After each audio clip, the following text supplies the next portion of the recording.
Hey, it's Jamie Scrimger. When I became a stepmom, I quickly realized that while moms are encouraged to keep it real, there's a big double standard when it comes to stepmoms. So I decided to start the conversation myself. Thriving as a stepmom doesn't just come from conversations about being a stepmom, though. Here we dive into marriage, relationships, personal growth, and more. My mission? Inspire you to live a kick-ass life while bringing you along as I create my own. This is the Kick-Ass Stepmom Podcast.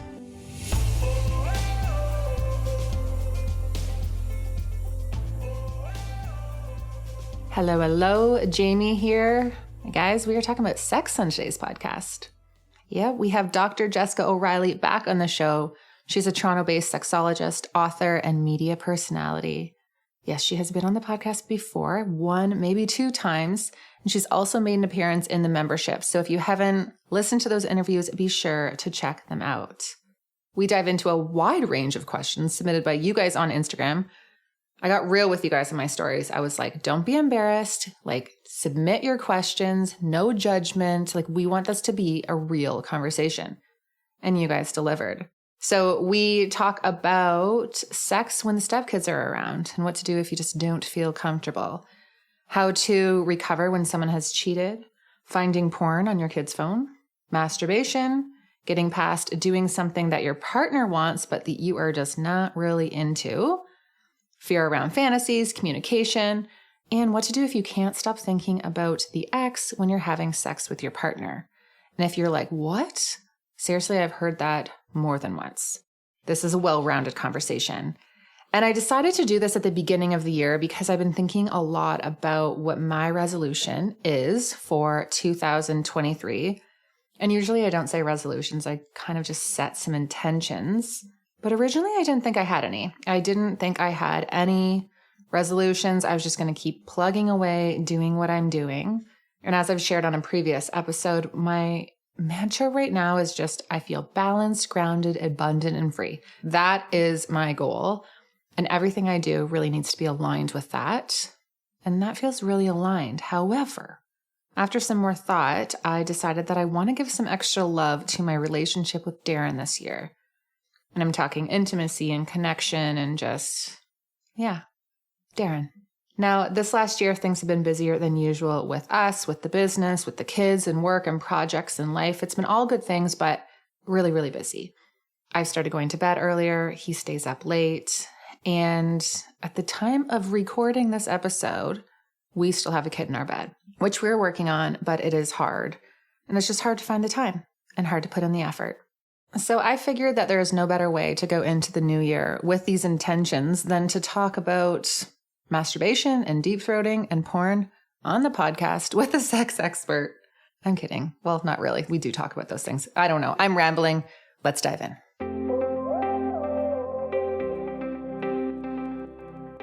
All right, Jess, are you ready to answer all of the questions from my community?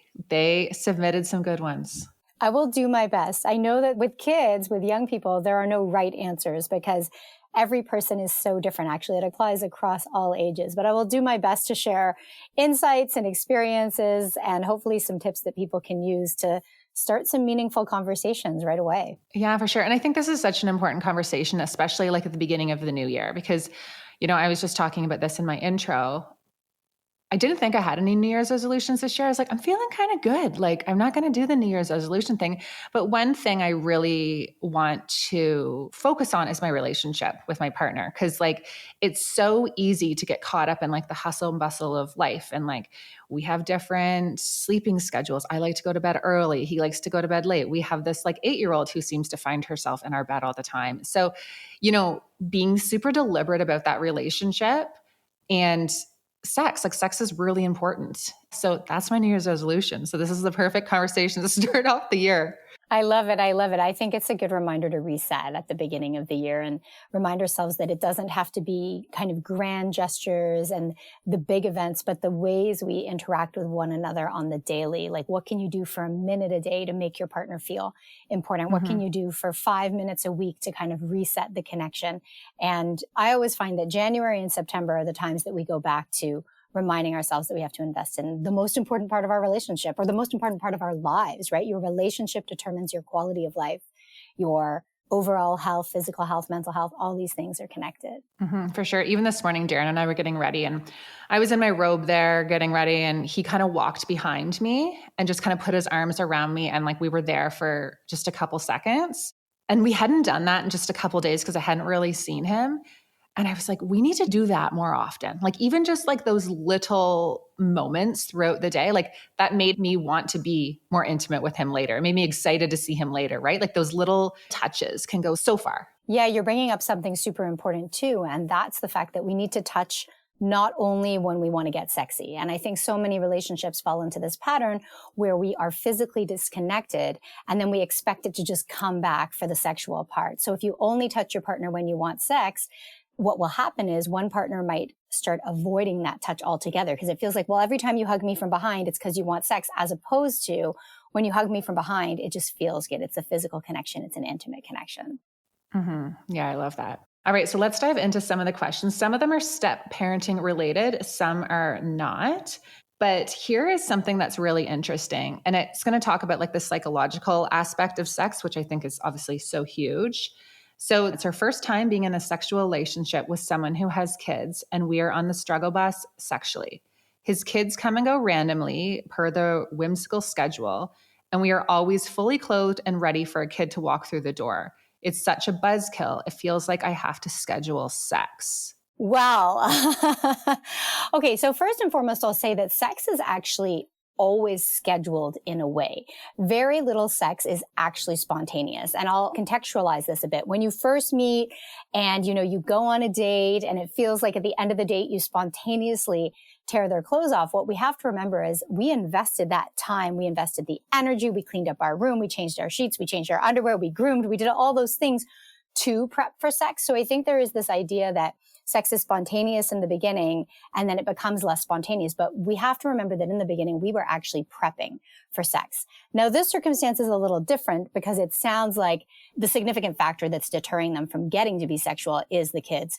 So I would want to have a conversation with the partner about boundaries with the kids. And are there boundaries you can set? And I know this is your area of expertise, but if I were you, I'd go to the partner and say like, man, I always start with the positive. Like, it feels so good when we do ABC, or do you remember that time we did XYZ? And then say, I want more of that, but man, it's hard because obviously if a kid is busting in on the room, I'm like tense or I'm nervous or I can't have an orgasm or whatever the specific details are. And then I think you can come up with some strategies that are just relatively practical. Like, can you lock your doors? Can you run a white noise machine? Can you let the kids know that they can't bust in on the room? Is there a way to figure out when they're coming and going? And I think this applies in all relationships, whether they're stepkids or they're your biological kids or any type of kid or anyone living in the house. If you have older parents living in the house, you have to work around it. And I'd beg for just like a little bit of reframing around the buzzkill versus the excitement. Because when you're young, you remember when you were really, really young and you had nowhere to like make out and you had nowhere to have sex and you'd have to sneak around. It would be like at the side of the house or in the car or in the garage or whatever the case would be. We made that fun. And so I think we sort of have to make it fun again, as opposed to seeing it as an obstacle. Having said that, I get it. You want to do it in your bed. That's where it's comfortable. But I do think a conversation, a few practical changes, and then having a little bit of fun with it could be worth the effort. That made me laugh. Like, yeah, remember when you're a teenager and you're like laying on the couch with your boyfriend or your girlfriend or whatever, and like your parent comes downstairs and you're just like laying there as if you're just watching the movie and like weren't like totally screwing around. Like, that was exciting. I always laugh though. If I go downstairs when the teenagers are downstairs, I'm like, I'm coming. I'm coming down the stairs. But yeah, I love that like reframing thing because it does get exciting to just be like, oh my gosh, like when Reese was young, we used to give her cheese. For some reason, just loved cheese. We would like sit her up with a movie and give her like a few pieces of cheese. And that would like give us time to go romp.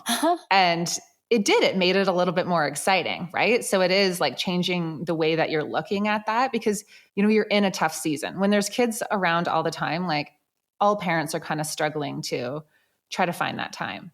Absolutely. And maybe there's an opportunity to get away as well. Often there's a co-parenting situation, right? Where you can have time where it's a week off or a weekend off or something like that. And I got to tell you, I haven't seen the data on this, but I am hearing from so many parents who are loving the co-parenting situation because they love their kids or their stepkids and they love spending time with them, but they also love having time away. They love that they can sneak away on a weekend. They love that they can go out for dinner. And they say that had they had, in some cases, this amount of time to themselves as a couple, but also to themselves individually, the way the relationship had unraveled might have been different. Wow, that is so powerful, right? Because you can get so engulfed in like parenting and being there for everything and like your kids are all you do. But it's true, when you do have that space away, you show up as a better parent. Absolutely, yes. Okay, so this stepmom has really struggled to get the ex out of her head during sex. Oh, okay. So they have absolutely no sexual interest in each other. So she's talking about her partner and the ex, and they're totally moved on, but she's a constant discussion in our family. And I feel like I can't get her out of my head. I feel like they're still in some sort of partnership. I even had a severe panic attack during sex during our first month of marriage because I couldn't get his past out of my head. Yeah, that's really tough. So I'm sorry you're going through that first and foremost. I understand that it feels like a third party in the relationship, and you're definitely not alone there. I think everybody's sort of gone through that. And it is more intense when they're still involved, oftentimes in the children's lives, because they may pop in to pick them up. You may see them at drop off. They may be, as you said, a topic of discussion in the living room, in the kitchen, but hopefully not in the bedroom. So first and foremost, it comes back to boundaries for yourselves to say, you know what, we're going to cut off conversation that involves these topics, whether it be work, whether it be an ex, whether it be the kids at X PM. Like that's when we're done. And if we find ourselves falling back into that territory, we're going to kind of keep one another accountable without being accusatory. So number one, I wonder if there are some boundaries you can set as a couple or as a household in terms of where you talk about her and how you talk about this ex. And then the second piece is probably more in the sexual, intimate, physical side. It is not uncommon to deal with intrusive thoughts that affect sexual desire, arousal, pleasure, connection, all of those things. And so intrusive thoughts might have to do with work or stress or kids, or in your case, exes, because it is that sort of third party tie in the relationship. So I wonder if you can work on just a little bit of mindfulness on your own with your body and then with your partner. So we have a wealth of evidence showing that mindfulness helps people to be more in the moment, to experience more pleasure, to overcome sexual dysfunction, and of course, to reduce intrusive thoughts. And so mindfulness might look like simply waking up in the morning and taking 6 deep breaths so that you can feel more in tune with your body. But then mindfulness with a partner before you get down to the sexy stuff might involve just lying there and having them touch your hand, touch your face, touch your arms in a non-sexual way so that you can transition into a new headspace where you're feeling the temperature, the texture, the energy, the movement, the rhythm, all of those things. And again, you're not alone, not only I think as a step parent, but just more generally, most people these days, we have so much data bombarding us. We are engaging with so many different devices, with so many different sources of information that when we get into the bedroom, we're like, oh, I need to be in my body, but we're not practiced at it. So and this is like a huge topic, but any practice of mindfulness outside the bedroom and then inside the bedroom, they're going to transfer one to the other. And you might find that the intrusive thoughts start to dissipate. What we'll do sometimes with people who are stressed about a certain issue or a certain topic like you are is when you get into bed, we'll have you visualize putting that topic in a box, carrying that box outside of the room, locking that box in a closet, and then it will still be there in the morning when you need to get to it. So lots of different approaches to mindfulness. And I'm going to plug, I have a mindful sex course on my site at happiercouples.com. And in this course, we start with breathing, visualization, emotional mindfulness, non-sexual touch techniques. And it's a video where you can watch people actually practicing them in the moment and work yourself through this program. And to me, it can be really life-changing, even if you just invest like 5 minutes a day or 20 minutes a week. Mm-hmm. I love that. I'm going to check that out. The other thing that pops in my head about that is I think often like stepmoms will ruminate on the ex, and it's not just in the bedroom. It's just like this constant fixation or feeling not good enough or feeling like an outsider and all of that. And I find it really helpful to just challenge those thoughts, right? You know, when you're like, I don't matter. Is that true? Mm-hmm. Or, you know, they have a partnership. Is that true? Like challenging the stories that we're telling ourselves. And for me, journaling really helps with that. So it's like, is the story I'm telling myself here true? Like, what am I actually scared of? Like, what fear is unraveling here? Like, why am I being triggered by her so much?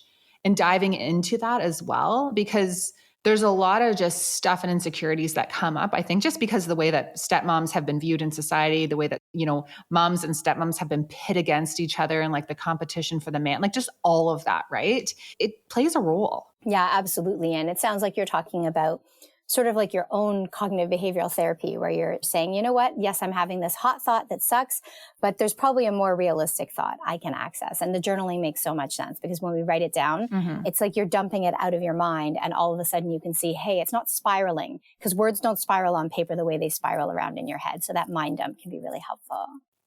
I love that. Okay. So parents found porn on the teenager's phone. Is this a big deal? How do they deal with this? So it's very common. Most people have accessed porn in the absence of comprehensive sex education that actually acknowledges and offers options with regard to what pleasure looks, feels, and sounds like. We know that our number one source of information and for learning about sex, unfortunately, is porn. And that is across generations. None of us, most of us, have not seen real live sex in real life. We haven't learned about it the way we learn about other things. And so we turn to this form of entertainment to learn. And yes, that can absolutely be problematic, but the mere presence of porn on someone's phone is not necessarily problematic. I think it's an opportunity to remind ourselves that we need to be talking to young people about porn, because the reality is they have access to it at their fingertips and they're curious. And so the sooner the better. If we can be talking to them about, for example, even when they're really little, I always say as soon as they are unsupervised on devices and they're on the internet, it's time to talk about dangers online. Like, what's the good stuff? What's the bad stuff? What's the stuff that's for adults? And what's the stuff that's for kids? And we already do this with movies, right? We'll explain, actually, you can't watch that movie because that movie is for adults. And that type of communication, that type of language, and that approach, those are all transferable to conversations around sexually explicit material. So if you can talk to young people and say, you know what, sometimes you might see something online that makes you uncomfortable. If you see something that you think is maybe for adults, like naked bodies or people kissing, so I'm talking about when they're younger here, yeah, come and get me. Close the screen and come and get me, and we can talk about it. So if we can start at a really young age, we're laying the groundwork. As they get older, what preteens and teens need is literacy, media literacy and porn literacy, so that they can understand that A, this is material intended for adults. B, however you feel about it, however you respond to it is okay. So if you're upset by it, that's fine. If you're a little excited by it, that's also normal. If you're drawn to it, fine. However, it is intended for adults. And the most important piece to me is offering the context and reminder that porn is not a form of education. I'm not saying there aren't things that could be learned from it, but it is not designed with education in mind. And much of what happens behind the scenes never makes the cut. And so in real life, that's not what sex looks like for most people in most circumstances. And I'm talking about mainstream porn here, right? And so I know it can be really upsetting when we, find out that our kids have accessed porn, especially if maybe you don't feel that porn is a fit, or maybe it doesn't align with your values. But I think it's important to remember that every time you talk to your teen, you are determining whether they will come to you next time or they will go to a different source for support. And that source might be Google. That source might be a random friend who has very little information or inaccurate information. So if you can go to your teen, if you want to talk to them about it with curiosity and say, like, there's this stuff online. It depends on the age of your teen, right? If we're talking about a 13-year-old or a 17-year-old, right? With a 17-year-old, I'd really want to just offer the context that it's not real. Sex is lots of different things. There are other places to learn about sex. Here's what some of them are. And if you have any questions, I'm here for you. Because with a 17-year-old, you're not going to be like, you're not allowed to watch that until 200 days when you turn 18. Probably not realistic. But with a younger teen, you're definitely going to want to ask them, are you okay? Are you feeling okay?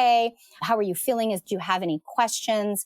Is there something that came up in there that maybe you want to learn a bit more about? And here are some alternative resources. So for example, there's a YouTube series called Amaze, and Amaze is sex education for younger, like preteens, I believe. So you could check that out together. Or with a teenager, you could share information from, Planned Parenthood. There are all these different really great resources online, blogs that they can read where they're going to learn about sex in a more holistic and accurate way.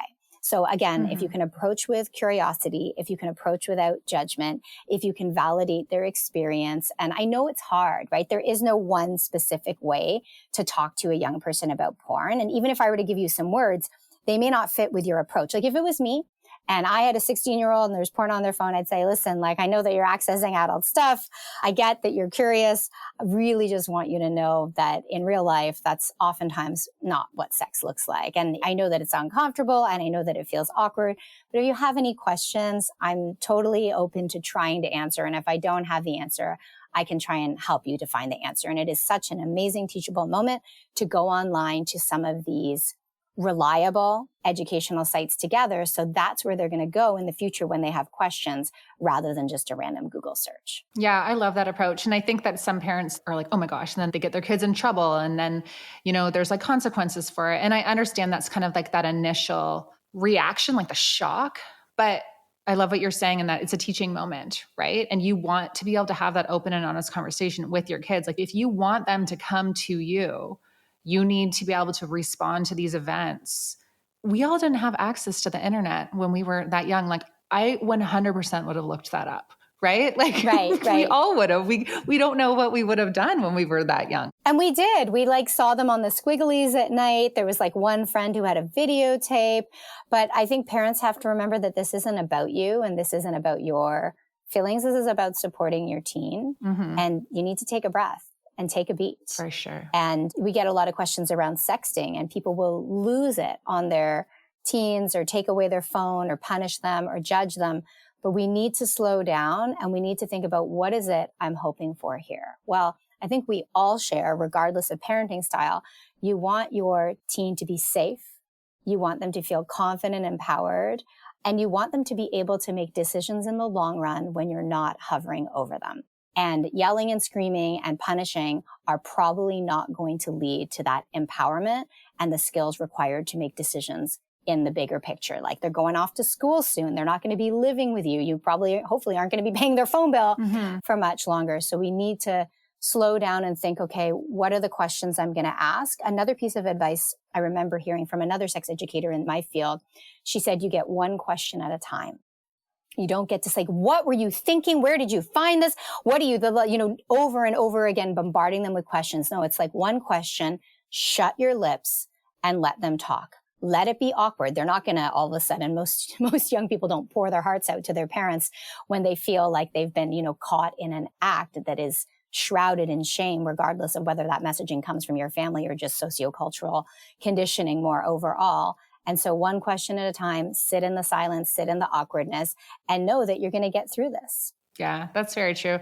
You remember webcams? Like when it was like, there was no like sexting, like you wouldn't really take a photo on your, like when I was in university, just kind of got my first phone, but there was some girls on webcams at our university and they, were joking around and talking to some guys and pictures were taken. And I remember that was kind of like the very beginning of like that kind of stuff, but it was when you would get a forward. Remember when you get like tons of forwards in your inbox with like all the jokes and the memes and stuff. And I remember just feeling so sick because they had sent these photos and they got on forwards. Like I remember my boyfriend at the time's dad got it across the province. Like it went everywhere. And they were called, like it was our university. They were called the name of our university girls. And it just went really viral. And that's what I tell the kids. So I've always been like, I just want to tell you a story. And they didn't come back to school. It literally was like an education ruiner. It was like their whole experience. It ruined it just because like teaching kids too, like what you put on the internet, it's forever. Even if it's a Snapchat, even if it's, I think that kids don't fully understand like the longevity of what they're posting because it's like so in the moment.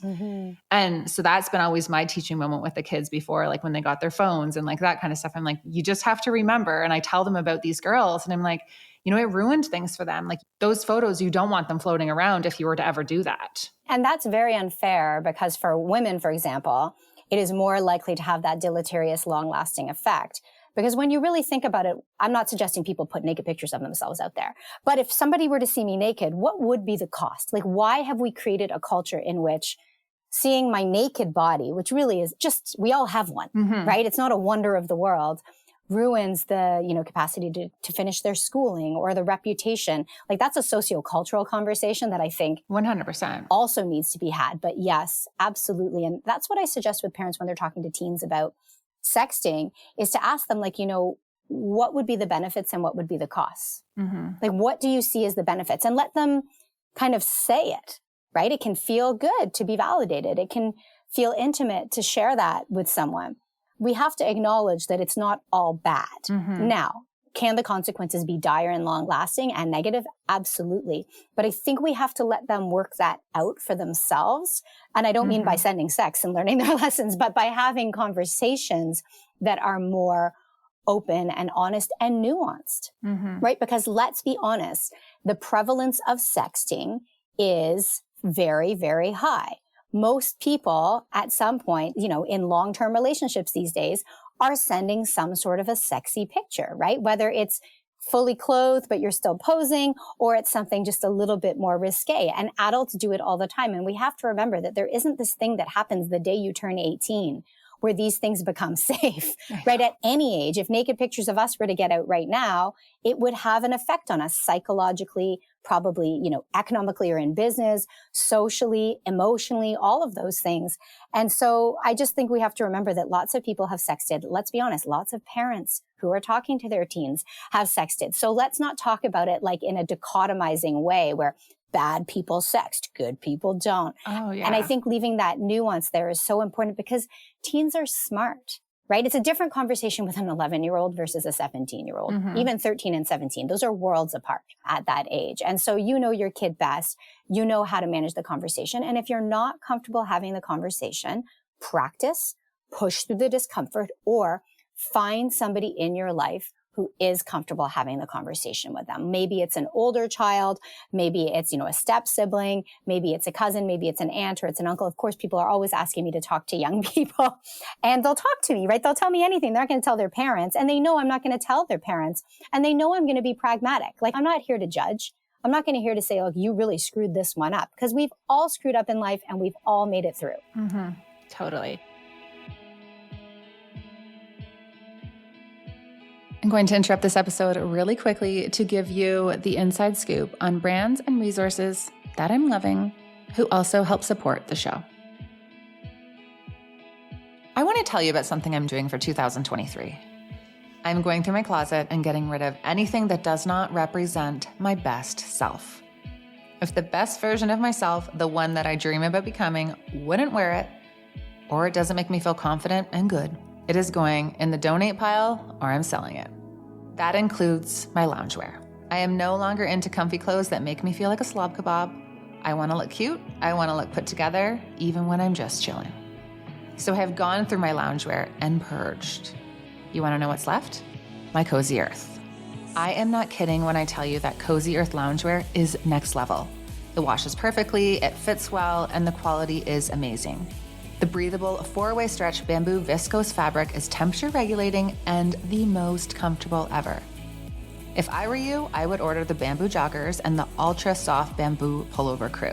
It's probably no surprise I have it in black. I also have the ultra soft wide leg pullover pants and I'm obsessed. Also, if you want to up your PJ game, the loungewear bamboo PJs are also unreal. All you have to do is head to cozyearth.com and use the code CozyJamie40 for 40% off your order. Yes, 40%. That's the biggest discount that they offer. Head to cozyearth.com and use the code CozyJamie40 for 40% off. One of my goals for the new year is to eat out less. If you know me, you know that I love a good restaurant meal. I would eat out every night if I could. But now, with Porta, I can recreate the restaurant at home with chef-made Italian classics sent right to my door. Meals are ready within minutes, with high-quality ingredients from Italy and plans that fit my schedule. There's no prep, no mess, it's perfect. The chefs at Porta make their food from scratch and then flash freeze it to lock in the flavor. I'm talking pasta, desserts, pizza, risotto, pastries. Porta is literally a dream. You just have to give it a try. Head to eatporta.com and choose your meals, pick your schedule, and then use the code JAMIE30 for 30% off. For restaurant quality Italian classics right to your door, go to www.eatporta.com and use the code Jamie30 for 30% off. That's eatporta.com and use the code Jamie30. That brings me to one of the questions on here. I'm going to skip ahead. It's about how, society looks at women, right? And so like, if you were to send the pictures or you do the things, you're slutty. Like, there's like all of these messages that we have received.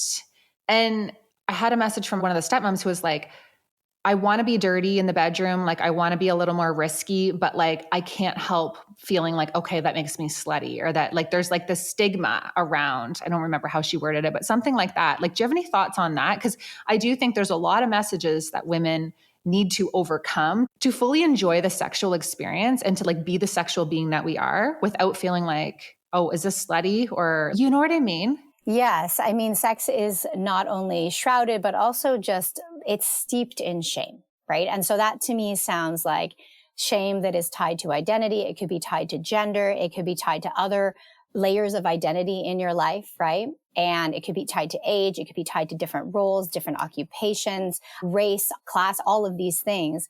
And so letting go of shame is not this, quick overnight process. But I do think we need to remind ourselves that we're entitled to pleasure, that pleasure is a birthright, and that it has so many potential benefits, right? Not only to the relationship, but to your overall physical and mental health. So it is worth looking for ways to chip away at that shame. So how do we let go of shame?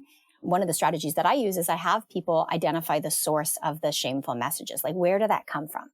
Did it come from the church? Did it come from a grandparent? Did it come from, something you saw on TV? And then to just take the opportunity to reevaluate that source. Is that source a good source on this specific topic? And when we go back to where those original messages come from and when we write them down, we can start to see the absurdity of it, right? And there are so many different ways to do this. So you can look at the sources of shame. You can get more comfortable with your body and pleasure and touching yourself, because I find that a lot of people can't let go of that shame that makes them feel like they're, for example, slutty, because they've never touched themselves. They've never really tuned into their own pleasure. And oftentimes we still see sex as something that we do for a partner, not for ourselves. And the remedy to that is to have sex with ourselves and to mindfully masturbate and mindfully touch the body to just explore. And I know most people don't have the time for that, but maybe, in the new year, you could pick one day. It's not going to take a whole day where you just set some time aside for yourself to relax and enjoy. And maybe before you read a book, but that letting go of shame, I know it's a long process. The other thing we can do to eradicate or erode away at shame is have these conversations, right? Mm-hmm. The more you talk to a friend about this, a sibling, a partner, the more likely we are to normalize the reality that everybody's going through this, to learn from a range of different experiences. Like sometimes what happens with sexual shame is we think that something we're doing or something we're feeling is so awful and we're the only ones experiencing it. So we keep it secret, and shame, of course, breeds in secrecy. So the moment you just let it out and say, oh, I'm struggling with this, all your friends are going to put up their hands and be like, oh my gosh, I used to struggle with that, or I still struggle with that, or here's my experience. And so the more we can have these conversations, the more opportunity to break the silence, the more opportunity to kind of chip away at that shame. Mm-hmm. I love that. Okay, masturbation. If my partner masturbates a lot, should this offend me? Okay, so I don't want to say whether or not it should offend you. Your reaction to anything is valid. It doesn't always mean it's rational. It certainly doesn't mean you're right, because there isn't necessarily a right or a wrong here. But your reaction is your reaction, and however you feel, that's okay. It is not your partner's job to make you feel better necessarily. It really is our own job to deal with our own feelings and learn to self-soothe. That doesn't mean that we can't talk to our partner about it.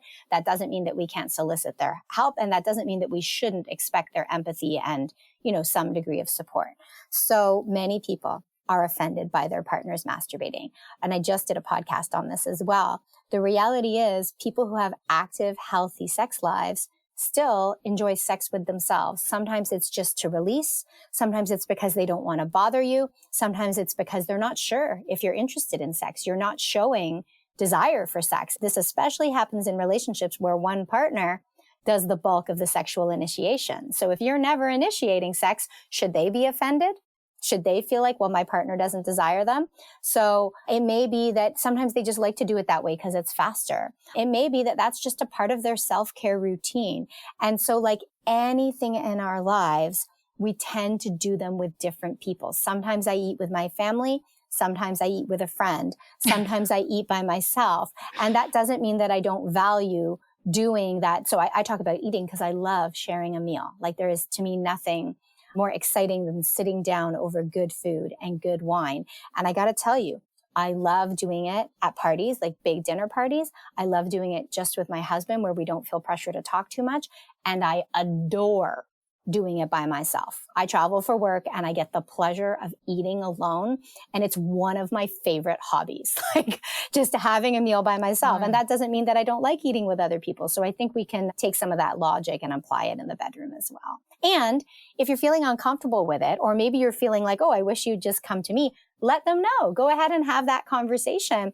And they may say something like, oh, I thought you were tired or I didn't want to bug you. And then you can say, okay, I need to step up and let you know that I have a desire for this too. For sure. And it's the delivery of that message too. That's really important, right? Right. So if you go to your partner and say like, why are you always doing that? Why are you always jacking off? Yeah. If it feels accusatory, if it feels judgmental, it's not going to be as fruitful as if you say like, oh, I saw you were up to something. I'd love to be a part of that. Oh, that's a good one. Okay. How do I get past doing something I don't enjoy, but I know that he wishes I do it from time to time? So first of all, you don't have to do it. I'll say first and foremost, you don't have to do everything because your partner likes it. You can probably find another way to do something similar to that. But if you do want to do it because you want to do it for your partner's enjoyment, there's two things I'm going to say. One, can we figure out why your partner likes it? Like what is the underpinning that makes them enjoy that activity? So maybe you can extract pieces of that and give them some of it that is a little bit more enjoyable to you or less off-putting even. So that's number one, if you can have a conversation with them to really understand why they like it, because then you can do some emulation. And I'll give you a quick example. So people will have a fantasy about deep throating. Let's just say, okay, I want my partner to deep throat. Well, not as many people feel like, gagging on penis. But there are ways that you can, if I find out why he likes to be deep throated, then I can figure out how I can still be a part of that without actually doing it because I don't want to do it. So maybe he just likes the sensation. Maybe it is literally just the sensation. Okay, that's the easiest solution. One hand with lube on the end of it, attached to my mouth. It's going to feel just like a mouth. Super simple.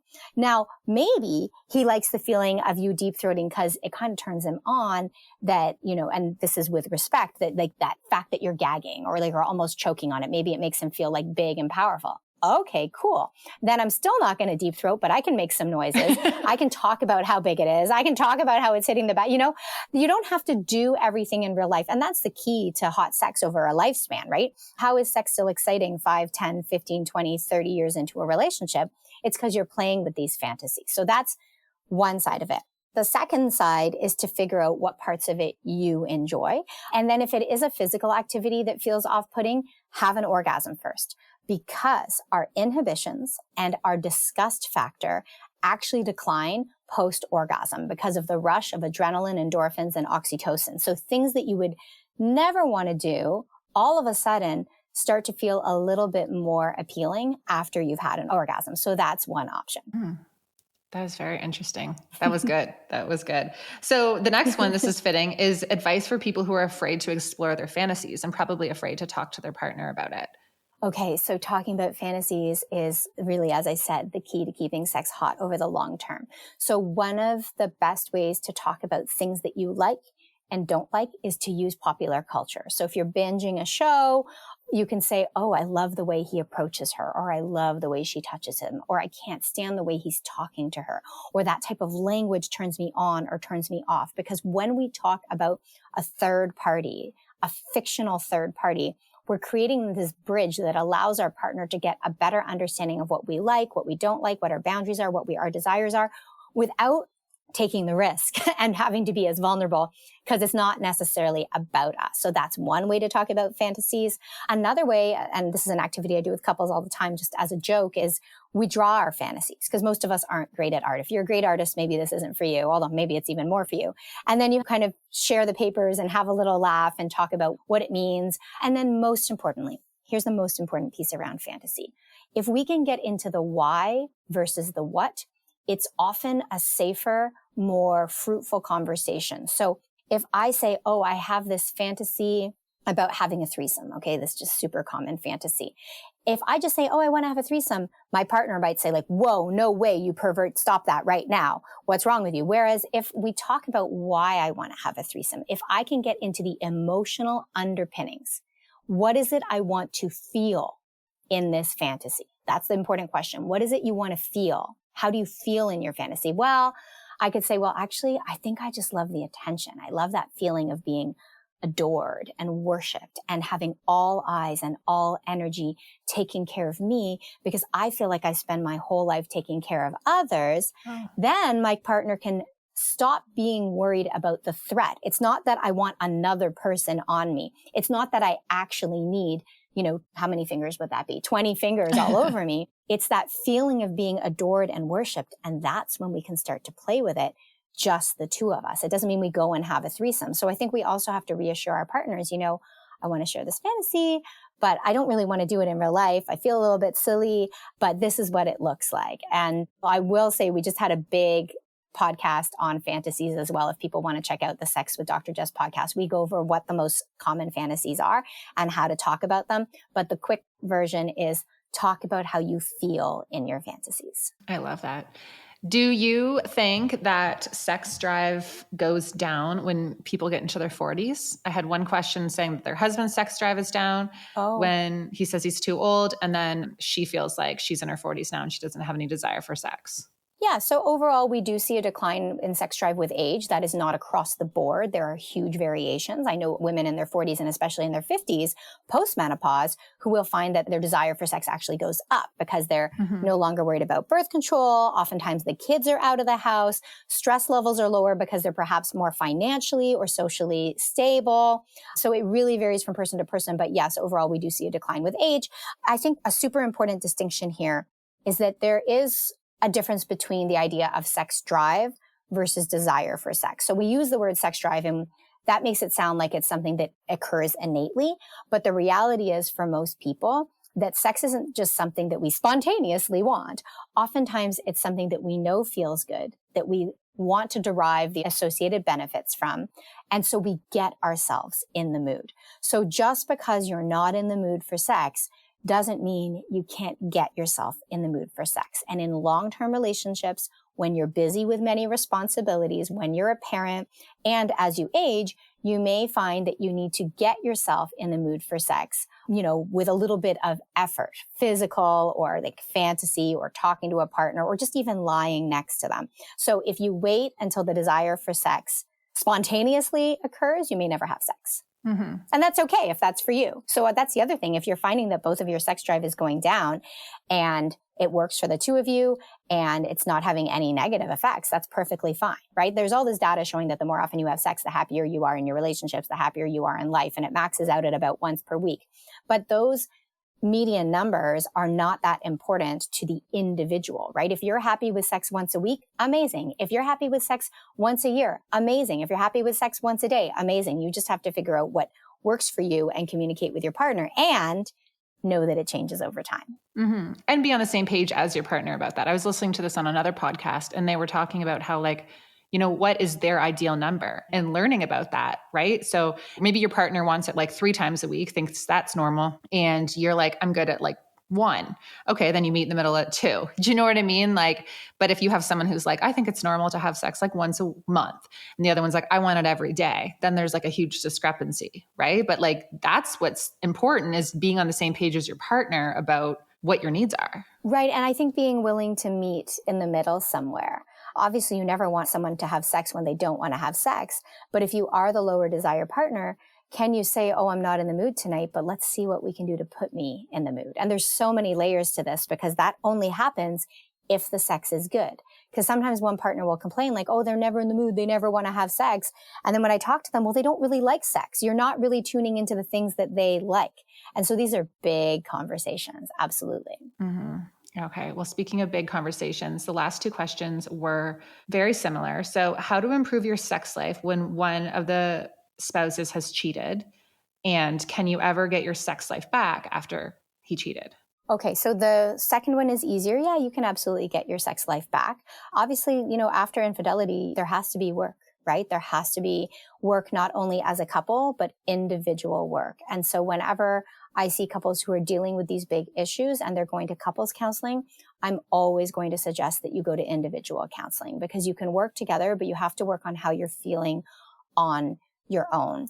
And if you're the partner who has been cheated on, and there's something holding you back from being able to be sexual with them, it probably has less to do with sex and more to do with vulnerability. And so you probably want to kind of work out, what is making me feel vulnerable? What am I afraid of? What issues am I struggling with? Is it trust? Is it betrayal? Does it have to do more with the way I feel about myself and I'm putting it all on the cheating? Because oftentimes, cheating is not always in response to a deficit in the relationship, but sometimes it is, right? So have you repaired those other existing deficits? My observation with sex is that people tend to separate sex from the relationship. They'll say to me, oh my gosh, the relationship is basically perfect. It's just the sex. And when we dig in, that is almost never the case. I'm not saying there aren't exceptions.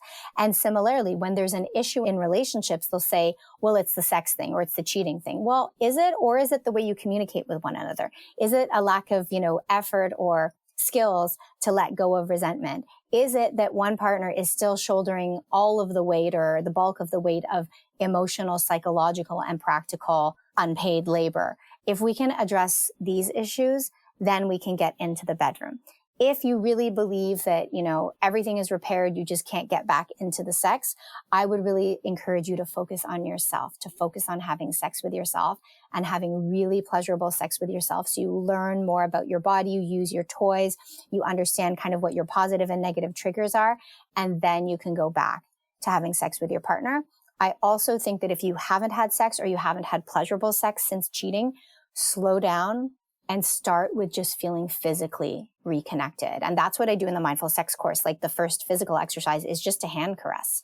And if a partner isn't willing to take the time to do something like that, I think we have bigger problems, right? And I'm not saying you have to do that specific exercise or my specific program, but there needs to be effort on both sides and a willingness to try new ways of connecting, explore new pathways to pleasure, as opposed to assuming you can just, put it back in, sort of thing. Mm-hmm. Put it back in.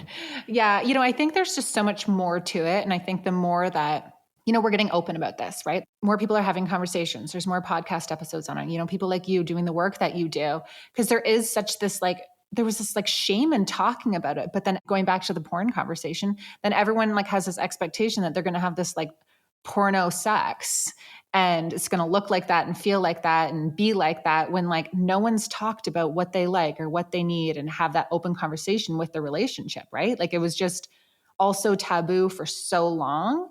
And I think it's really good now. People are starting to talk about it, but we're still on the verge, right? Of the discomfort. We are. You're absolutely right. Yeah, there's a mainstreaming of these conversations, even around cheating. Cheating is far more common than people realize. So the data shows that 24% on average, when we look at the metadata across studies, are cheating. That's the number of percentage of people who are admitting it. It's higher than that. So you're not alone. And I can promise you, relationships absolutely come back after cheating. Oftentimes, relationships can be stronger. I'm not suggesting that you cheat, and I'm not suggesting that the cheating makes it stronger, but the reality is we should be investing in our relationships like we invest in our businesses, like we invest in our kids, like we invest in our careers from day one. And most of us do not really invest in our relationships until something goes awry. And so that's why when there is an event that precipitates actually investing or reinvesting in the relationship, even when it's a negative event, it can lead to a positive outcome. Mm-hmm. So good. Well, thank you so much, Jess, for taking the time. I could talk to you forever. It's my pleasure. Great to chat with you. I always get nervous talking about sex unless I'm talking to you. So you're helping me overcome it. Oh, good. Yeah. And you're great at it. And that's the other thing people have to remember. You don't have to be perfect. You saw me kind of stumble over my words when I was thinking about when you find porn on a teen's phone, right? There is no right way. You don't have to be perfect. And I think whether it's with a partner or with a child or with a stepchild, it's okay to be vulnerable and be like, man, this is tough for me. Or say this makes me uncomfortable, or that I'm sweating, but I value this relationship, or I value whatever it is. I want to support you, or I really love you, or I really want our sex life to be great. And I know it can be. So let's have this awkward, sticky, uncomfortable conversation. And it's not a one-time thing. Love it. Now, where can everyone find you, Jess? sexwithdrjess.com and the Sex with Dr. Jess podcast. Amazing. Well, thank you so much. Thank you.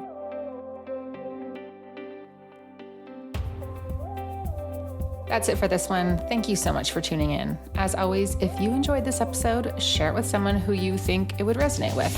And if you haven't already, if you could take a couple minutes, head to iTunes and give this podcast a rating and a review. It would mean the world to me. But only if you like the episode, though. If you don't, that's cool. Just remember what they say. If you don't have anything nice to say, don't say it at all. Now, if you are a stepmom craving more, I highly recommend joining my membership, the exclusive Stepmom community. Members get access to additional podcast episodes, interviews and coaching sessions and live Q&As and just exclusive next level content and conversation that I don't share anywhere else. Have an issue or a stressor that you'd like my support with? Just bring it to the Ask Jamie section of the forum. I check in throughout the week and I'm here to help you out. To get more information or to join, head to www.jamiescrimger.com/membership and I'll see you in there.